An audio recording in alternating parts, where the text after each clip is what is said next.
Bien, buenas noches.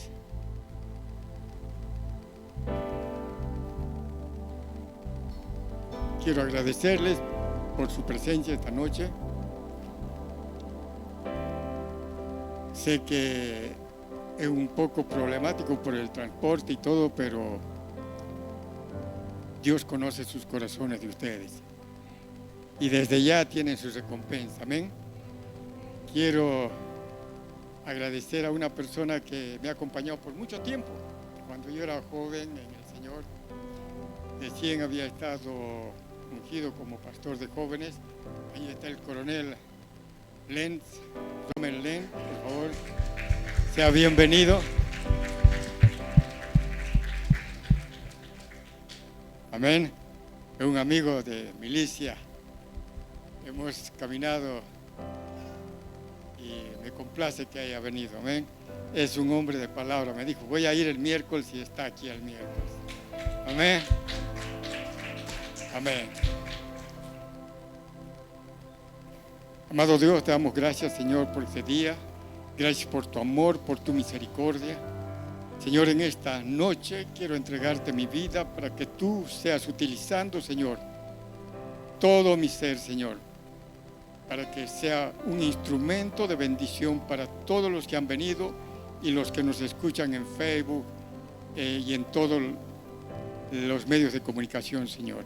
Gracias, gracias, Señor, porque sé que tú tienes una palabra fresca, una palabra específica para cada uno de nosotros, Señor. Y estamos anhelando y ansiosos de escucharte, Señor. En el nombre de Jesús, amén y amén. Amén. ¿Me escuchan bien ahí atrás? Ya, amén.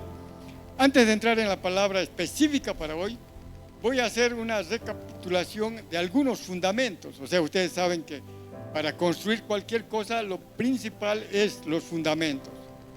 Amén. Para que esta palabra cause efecto en su vida diaria. Sabemos nosotros que en el antiguo pacto, o antes de establecer el antiguo pacto, el Espíritu Santo actuaba de manera externa. El Espíritu venía sobre las personas esporádicamente en determinado momento y sobre determinadas personas para cumplir de una acción específica y una misión determinada. Amén. En el nuevo pacto, después de la cruz, esto cambió rotundamente. En el Pentecostés, el Espíritu Santo descendió sobre la iglesia y descendió para quedarse. Amén. Escucha, yo escuché a un pastor decir así, le preguntaba a su niño, ¿quién está dentro de ti? Y el niño le contestó, el Espíritu Santo. Y el pastor le pregunta, ¿y qué pasa cuando te portas mal? Y el niño le contesta, cuando me porto mal, el Espíritu Santo se va. Y lo dice como si supieran. ¿Saben que esa es una mentira del diablo? Eso no pasa. Amén. A partir de la cruz, después del Pentecostal, el Espíritu Santo vino a quedarse y vino a hacer morada en nosotros. Amén. Vamos a abrir la Biblia en 1 Corintios 3:16.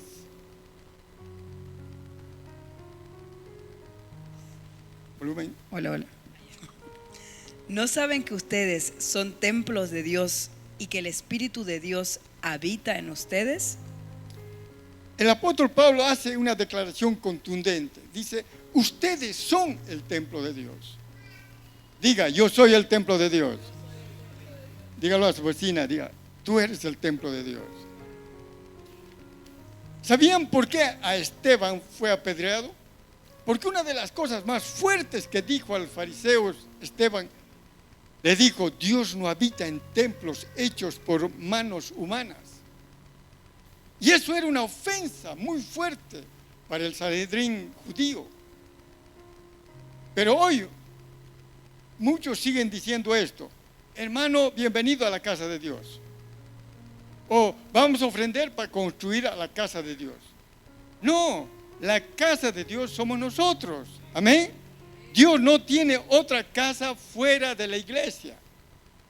Nosotros en CCF, aquí en la casa, vamos a construir la casa propia, amén, donde los hijos de Dios vamos a reunirnos con un solo propósito: adorar, alabar, exaltar juntos a nuestro Dios, amén.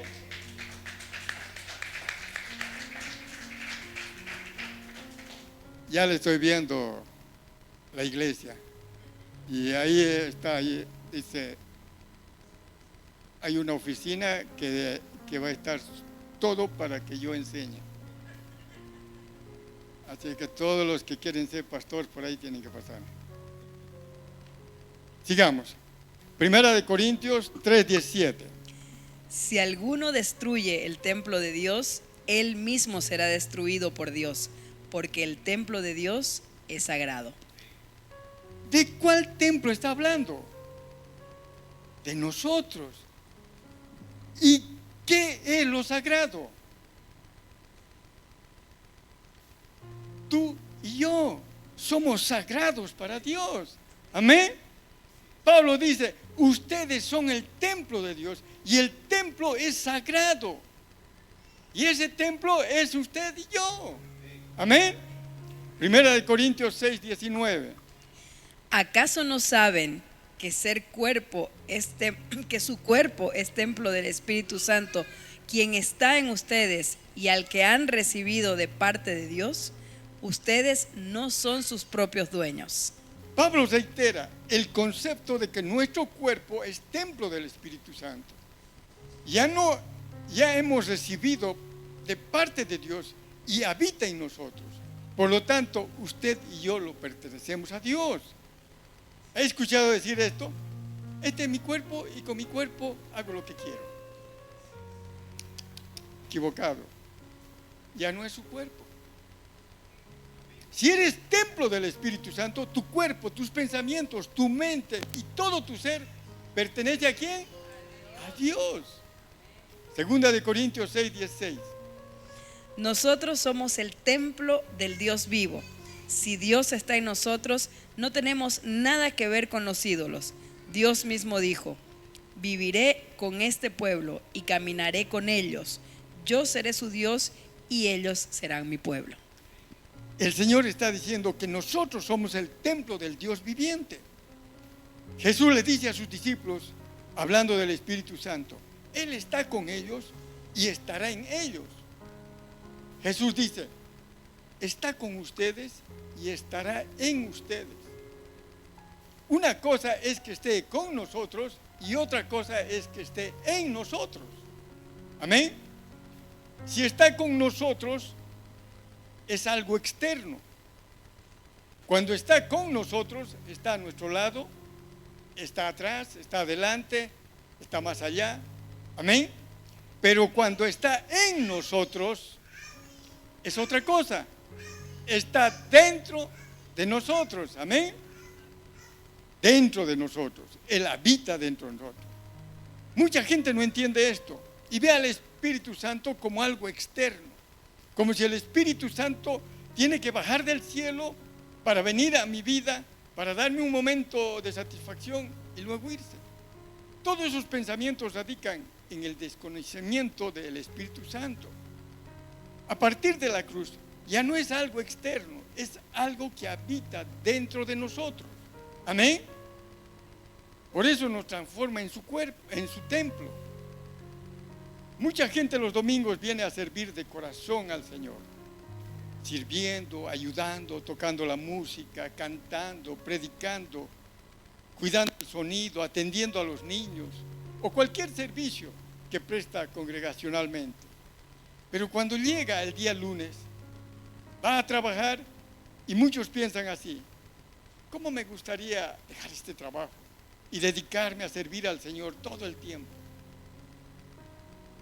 Hermanos, ¿quién dijo que tocar la música o predicar es más servicio al Señor que el que tú desarrollas en tu trabajo? Porque donde vas a trabajar, allí va el templo de Dios. Amén. Allí está el Espíritu Santo. Así que tú estableces la casa de Dios en una fábrica, estableces la casa de Dios en tu oficina, estableces la casa de Dios en tu hogar, estableces la casa En un taller establece la casa de Dios donde tú vayas. Amén. Ese entendimiento tiene que grabarse en nuestra mente, en nuestro corazón. Amén. Muchos dicen, no, ay, que cuando venimos aquí está Dios. No. Donde tú caminas está Dios contigo, porque el Espíritu Santo está en ti. Amén. Efesios 2, gracias por ese amén tan efusivo. Efesios 2, 19 al 22. Por lo tanto, ustedes ya no son extraños ni extranjeros, sino conciudadanos de los santos y miembros de la familia de Dios, edificados sobre el fundamento de los apóstoles y los profetas, siendo Cristo Jesús mismo la piedra angular. En él todo el edificio, bien armado, se va levantando para llegar a ser un templo santo en el Señor. En él también ustedes son edificados juntamente para ser morada de Dios por su Espíritu. Wow. ¿Cómo somos edificados? Juntamente, dice. Juntamente.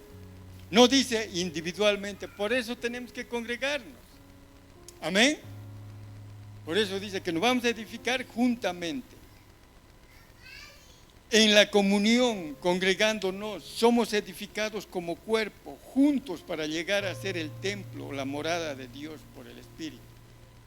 Entendemos que cada uno de nosotros somos la casa de Dios y templo del Espíritu Santo. Debemos ser extremadamente cuidadosos con el estado y la condición de esta casa. Amén, de esta casa. Esto no solo incluye el cuerpo, sino también el alma, las emociones, los pensamientos. Si esto, que es la casa de Dios, tiene que estar en óptimas condiciones, amén. Debo cuidarlo, esmerarle en mantenerle limpio, bien ordenada la casa, por causa de lo que portamos. ¿Y a quién portamos? Al Espíritu Santo, porque somos la casa de Dios. Con respecto a la casa de Dios, hay una tremenda enseñanza en el Antiguo Testamento, en el libro de Ageo. Amén. Y vamos a estudiar. Ahora sí entramos en el tema. Ageo, capítulo 1, versículo 1. Escuchen, ¿qué dice? El día primero del mes sexto del segundo año del rey Darío, vino palabra del Señor por medio del profeta Ageo de Zorobabel, hijo de Salatiel, gobernador de Judá, y al sumo sacerdote Josué, hijo de Josadac. Ageo comienza detallando quién era el que reinaba y a quién se le da la palabra. Sitúa el tiempo y el espacio de lo que está ocurriendo, nada más, por eso es que lo hemos puesto ahí arriba. Ahora, del verso 2 al 6, escuchen. Así dice el Señor Todopoderoso. Este pueblo alega que todavía no es el momento apropiado para ir a reconstruir la casa del Señor.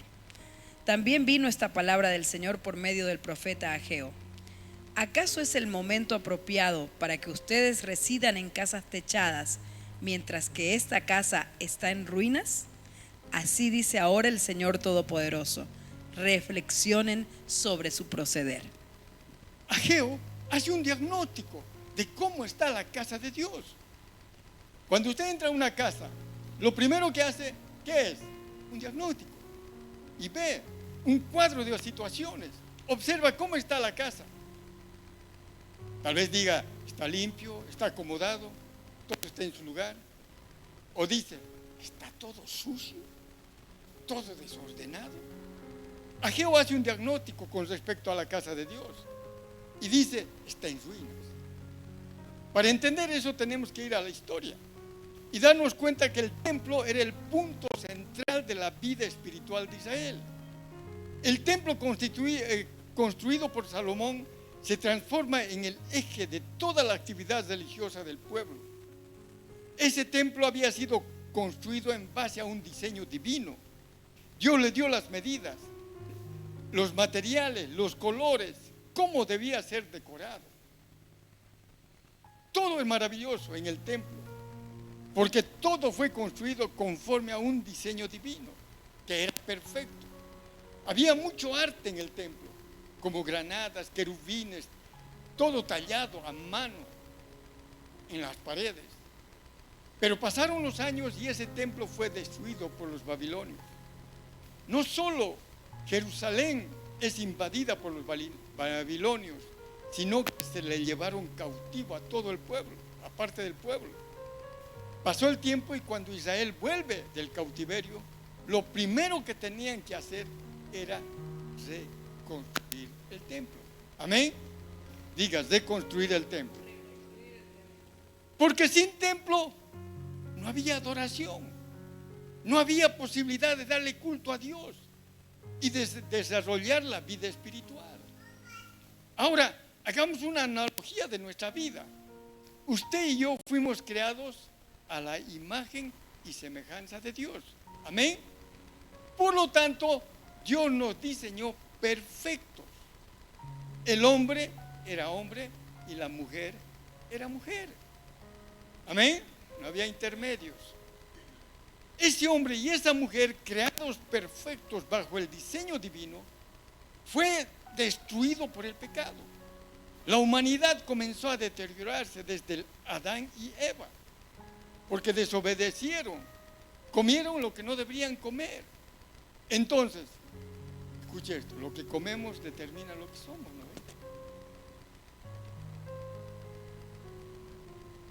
Wow. ¿Ustedes sabían que desde el principio de la Biblia hasta el final habla de comida? ¿Qué estás comiendo? Y eso tiene gran relevancia en lo físico, pero más en lo espiritual. Todo el problema comenzó cuando eligieron comer del árbol equivocado. Y ahí se generó todo el caos. Nosotros cada día debemos preguntarnos de qué árbol estamos comiendo. De eso depende de preservar la vida o deteriorar tu vida. Amén. Ustedes saben que las dos naturalezas viven en nosotros, ¿no es? Amén. Pero tú, ¿a cuál naturaleza estás alimentando? El pecado destruyó nuestras emociones, nuestros pensamientos y nuestra vida en general. El género humano fue destruido sistemáticamente por causa del pecado. Si usted piensa que hoy las cosas andan mal, si usted cree que la vida en los tiempos de Jesús era mejor que ahora, lea la historia. El nivel de crueldad y maldad que había es casi inconcebible, inaceptable. El deterioro del ser humano fue integral y permanente. Cayó en un estado que solo Dios puede cambiar. Lo primero que ve Ageo en ese cuadro de situaciones son ruinas. En base a eso, él plantea la necesidad de reconstruir el templo. ¿Sabe qué es reconstruir un edificio en ruinas? Es demoler todo el edificio, es botar todos los escombros y construir uno nuevo. Amén. Cuando llegamos donde el Señor, llegamos en ruinas. Casi todos llegamos donde el Señor con nuestra vida hecho un caos. ¿Sí o no? Nadie llega, ay, santo. No, todos hechos pomada llegamos. Dios nos toma tal como llegamos, en ruinas. Dios nos hace nuevo. Diga, nos hace nuevo. ¿Y qué significa ser nuevo?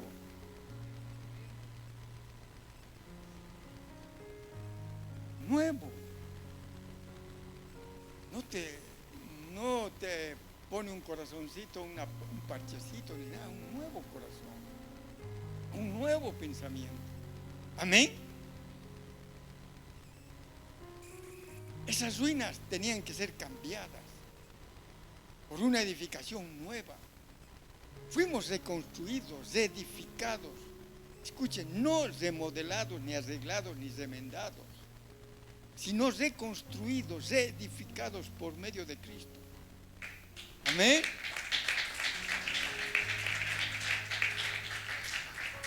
Hermanos, somos hechos nuevos. Esa reconstrucción debía ser en el tiempo y en el momento apropiado. Entonces Ageo al ver esas ruinas dice, estas ruinas se quieren reconstruir, pero ustedes, dice al pueblo, creen que todavía no es el momento. El pueblo de Israel estaba distraído en cosas pasajeras, visibles, temporales, que descuidó el templo. Ustedes viven, dice Ageo, en sus casas lujosas, disfrutando de los placeres pasajeros, mientras la casa está en ruina. Iglesia, estas palabras de Dios es para nosotros. A veces vivimos tan aferrados a lo material, a lo temporal. Le dedicamos tanto tiempo a lo temporal o a lo pasajero. Pero la casa del Señor está en ruina. La casa del Señor está deteriorada. Nos va bien económicamente. Trabajamos y dedicamos horas y horas en el trabajo. Si somos profesionales, nos capacitamos. Vamos a seminarios de capacitación porque queremos saber más y estar actualizados. Debemos seguir avanzando en la profesión. Y eso está bien. Pero ¿qué pasa con la casa del Señor?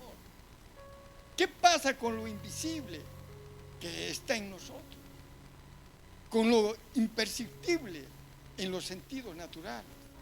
Lo que no podemos tocar ni ver con los sentidos naturales, que es nuestra vida interior. La vida que nos ha sido impartida a cada uno de nosotros. Ese es el diagnóstico que debemos hacernos hoy. ¿Cómo está el templo de Dios? Si Dios estaría, si Jesús en este momento te preguntaría, ¿cómo está mi templo? ¿Qué lo dirías? ¿Cómo está mi casa? ¿Qué lo dirías? ¿Cuál es el estado de esa casa que fue creada bajo un diseño divino, que fue deteriorada por el pecado y que necesita ser reconstruida, mantenida en óptimo estado, porque es la habitación del Espíritu Santo? Tu mente, hermanos, es la habitación del Espíritu Santo. No puedes alojar cualquier pensamiento. No puedes permitir que en tu mente se llene de pensamientos egoístas, ambiciosos, de rencor, de resentimiento, de envidia, de desobediencia. No puedo permitir esos pensamientos en mi mente que dañan la habitación donde mora el Espíritu Santo. Mis emociones son la habitación del Espíritu Santo. No puedo vivir amargado, deprimido, triste, con miedo, con ansiedad, con ira, con rechazo. Paso momentos difíciles y no podemos evitarlo. Todavía estamos en este cuerpo limitado, pero no podemos ser algo permanente en mi vida, porque allí en mis emociones también habita el Espíritu Santo. Amén.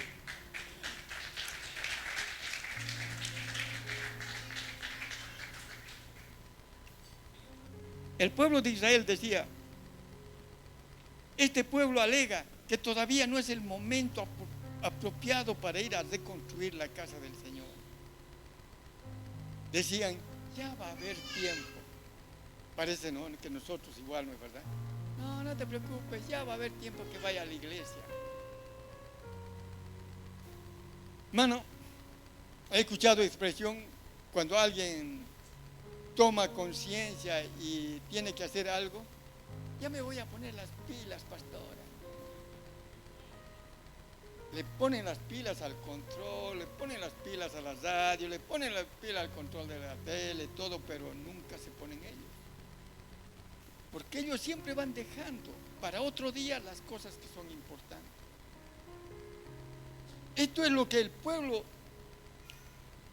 decía, todavía no es el momento. Por ejemplo, hermanos, yo no puedo concebir todavía que parejas cristianas que viven juntos sin casarse, sin cumplir las leyes de Dios. Y les preguntas ¿por qué? Porque todavía no es el tiempo.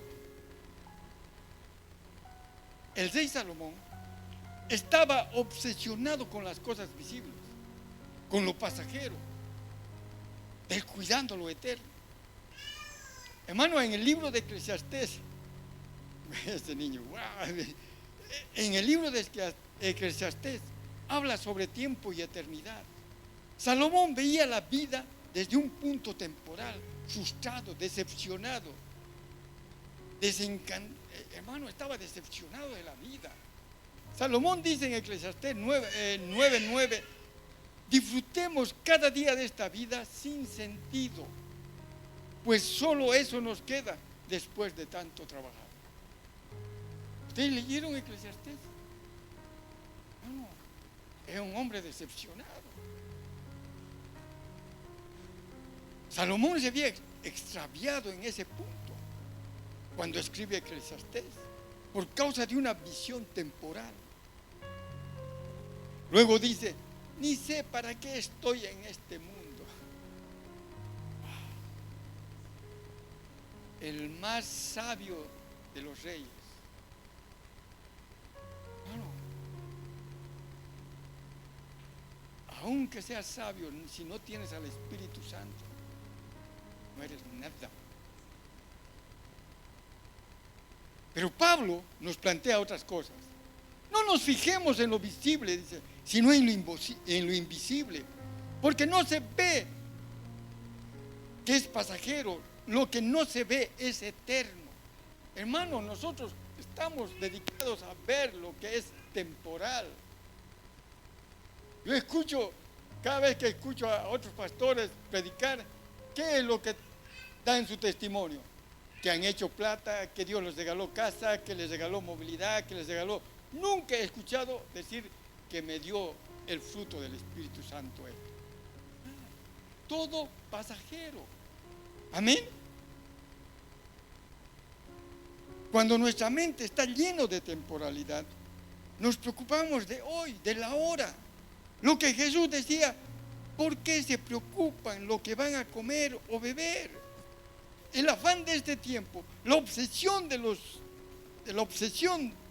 que estamos, de lo que percibimos por medio de los sentidos naturales, ha llegado a la iglesia. Hay gente que va a la iglesia a sentirse bien. ¿Se han dado cuenta?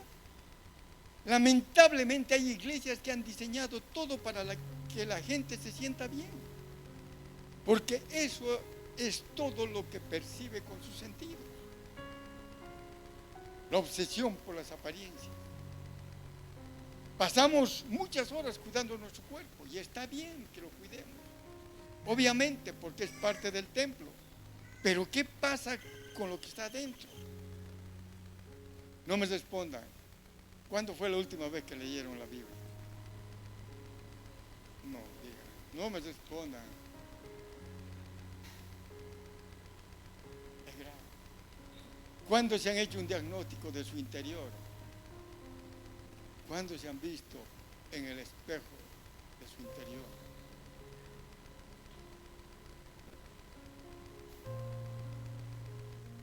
Pero, ¿qué pasa con lo de adentro? A veces el cuerpo está tan lindo, bien vestido, bien producido.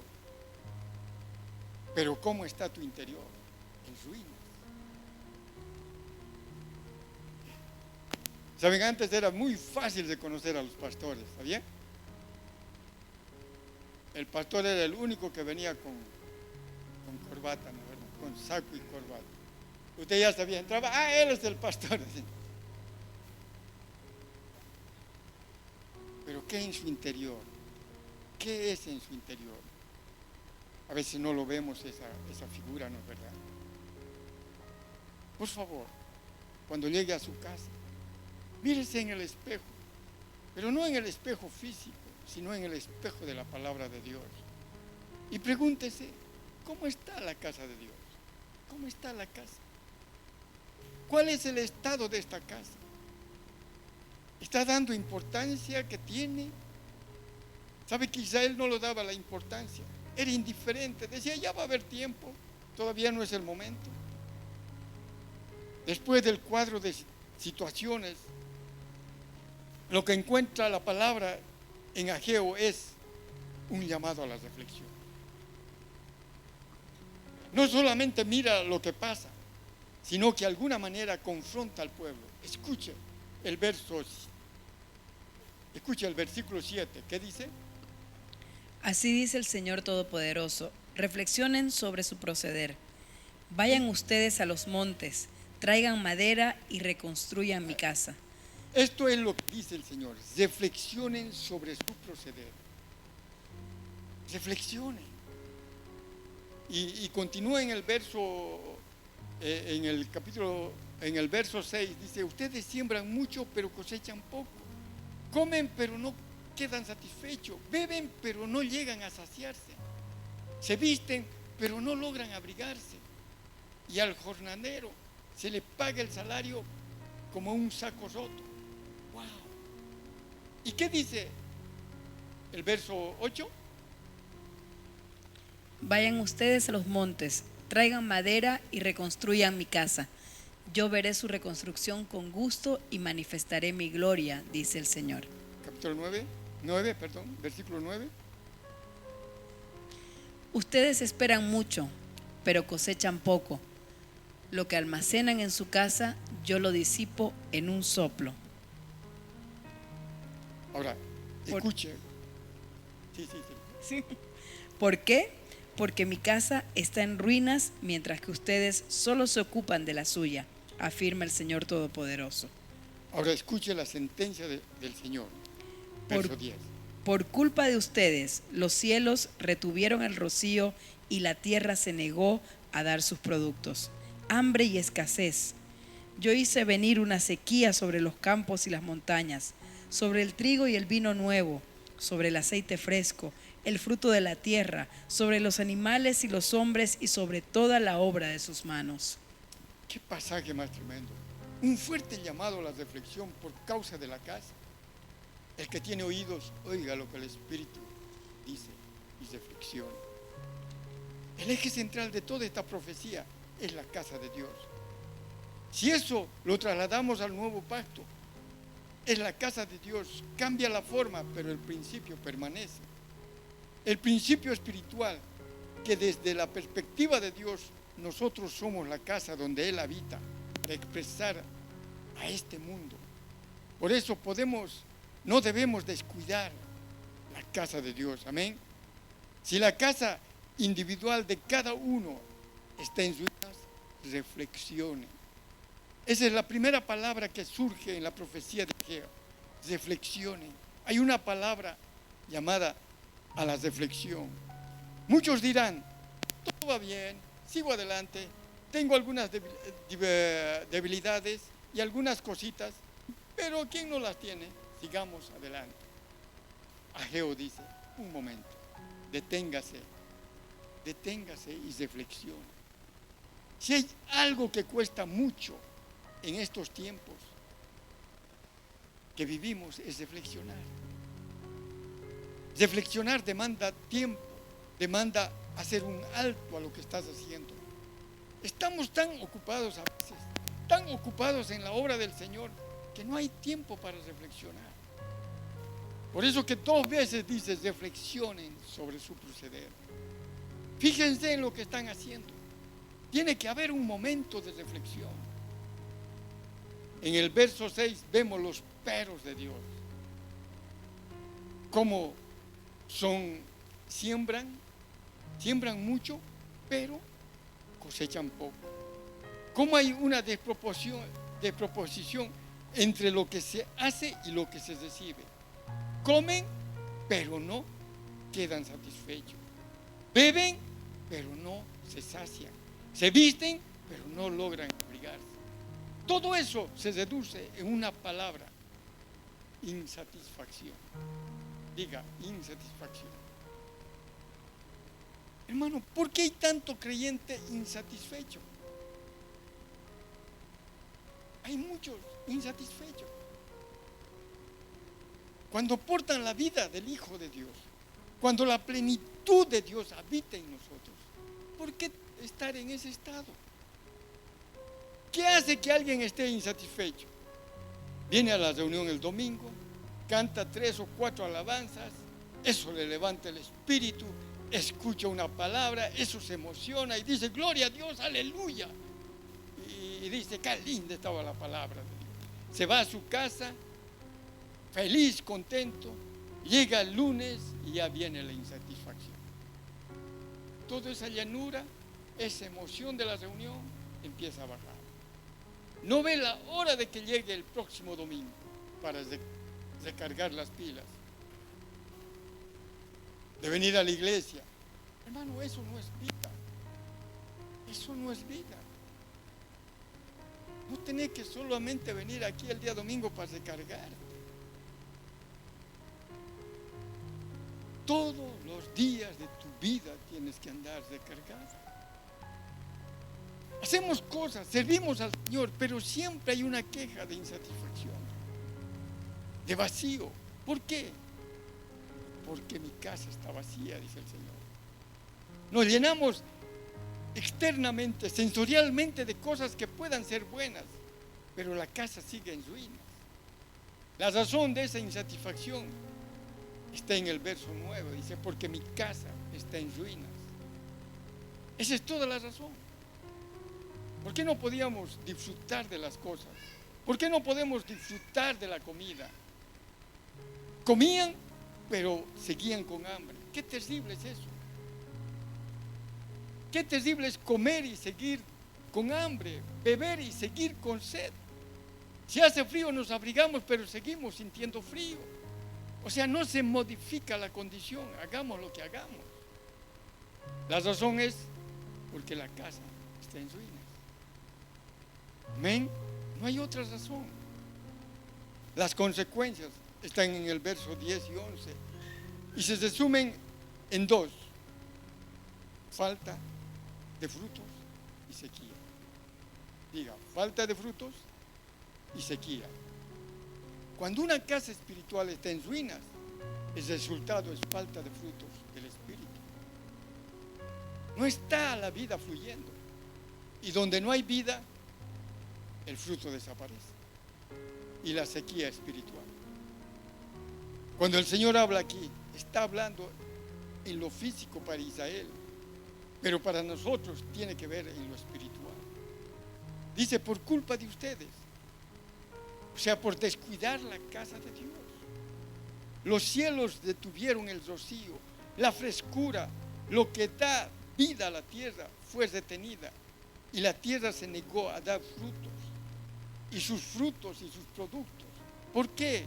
Porque no recibían el riego necesario, la humedad necesaria.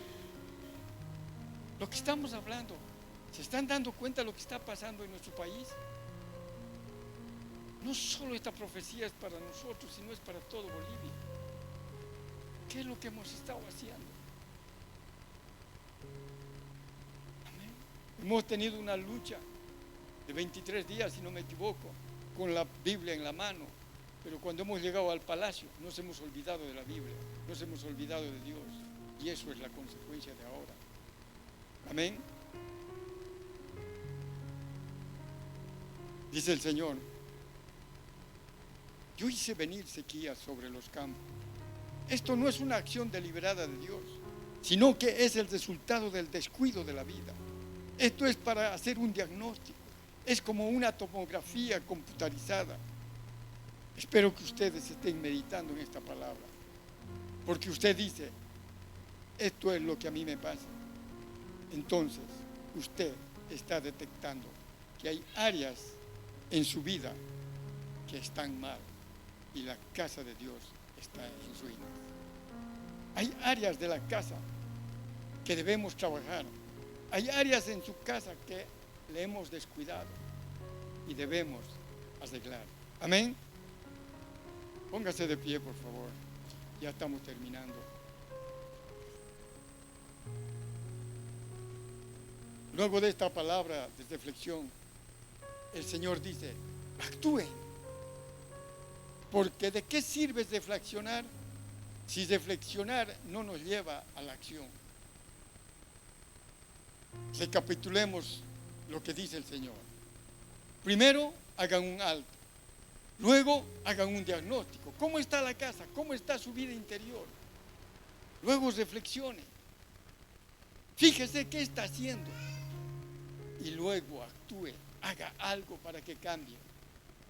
¿De qué sirve que nos vayamos hoy de aquí diciendo, sí, hay áreas en mi vida que están en ruinas, pero sigue igual. La palabra de Dios siempre nos mueve a un cambio, siempre nos mueve a una acción, algo que debo hacer en respuesta a la palabra recibida. El Señor dice: vayan, traigan madera, reconstruyan. Es una acción. Amén. Cuando tu casa se empieza a deteriorar, cuando tu vida interior, tu vida espiritual, tus emociones empiezan a deteriorarse, no es que vengo a una reunión y me voy y ahí se acaba. Reconstruir es un trabajo diario de comunión con Dios, de revisar nuestros pensamientos, de revisar lo que creemos, de que cómo estamos respondiendo. Hay un trabajo que debemos hacer. Amén. Y eso demanda interés. Hermano, no creo que ninguno nos gusta vivir en una casa con una lámpara rota, caída, con techos con gotera, con vidrios rotos. Traeremos lo mejor del lugar donde habitamos. Nos gusta habitar en un lugar ordenado, limpio, reconstruido. Imagínese la casa de Dios descuidada. Necesitamos actuar. Amén. Dice el Señor: vayan a los montes, traigan maderas, reconstruyan mi casa. Eso es una acción concreta. Si el Señor verá, y después dice, el Señor verá su reconstrucción con gusto y manifestará su gloria. Entienda esto, por favor. Cuando el Señor dice: yo manifestaré mi gloria, no está hablando de un momento eléctrico en la reunión. Cuando el Señor dice: esto es la manifestación de la gloria de Dios en nosotros, ocurre cuando a través de nosotros se ve al Hijo de Dios. Cuando el Hijo de Dios, ¿sabían ustedes que el Hijo de Dios es la gloria del Padre? No hay otra gloria. No es una nube de gloria, no es una sensación. La gloria del Señor es el Hijo de Dios en nosotros. Cuando en tu vida se ve a Jesús, se ve la gloria de Dios. Amén. Amén. Amén. Se construya la casa, se construya y manifiesten la gloria de Dios. Amén. Levanta tus manos, por favor, vamos a orar. Oh Dios.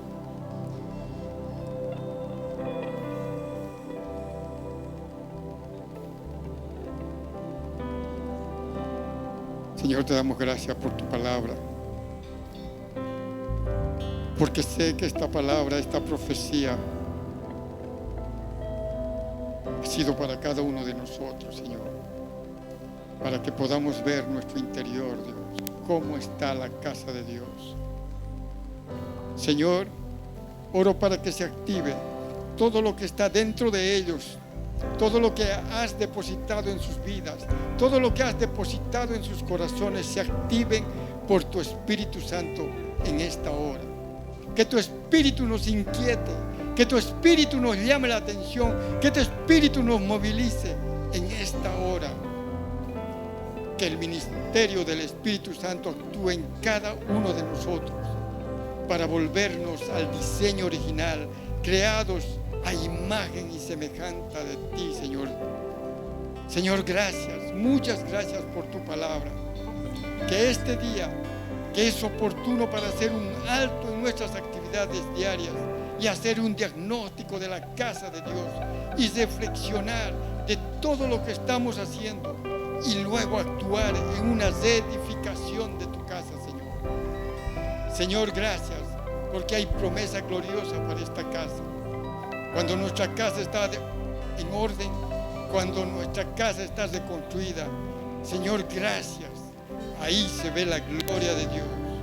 Gracias, Señor, porque no solo se manifestará en nosotros tu gloria y nos dará paz interior, sino además podremos manifestar esa gloria al mundo y transformar en portavoces de paz, en mensajeros de paz, para que todo el mundo diga lo que está escrito: cuán hermosos son los pies sobre los montes de aquellos que anuncian las buenas nuevas, de aquel que anuncia la paz. amo, Jesús. Amén.